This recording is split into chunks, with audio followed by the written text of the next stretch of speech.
The following is a summary of watches, warnings, and advisories in effect. For the KZZ65 listening area, a high wind warning has been issued until 7 p.m. for the following counties, McLean and Woodford. A wind advisory remains in effect until 7 p.m. for the following counties, DeWitt and Tazewell.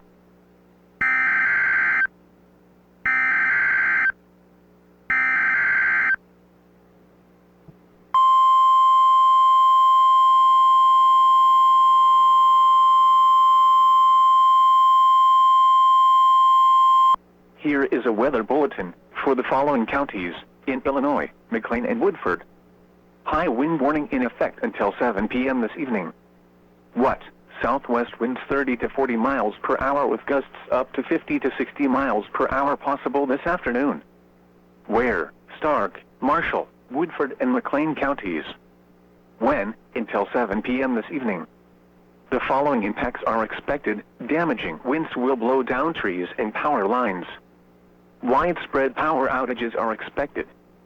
Travel will be difficult, especially for high-profile vehicles. People should avoid being outside in forested areas and around trees and branches. If possible, remain in the lower levels of your home during the windstorm and avoid windows. Use caution if you must drive.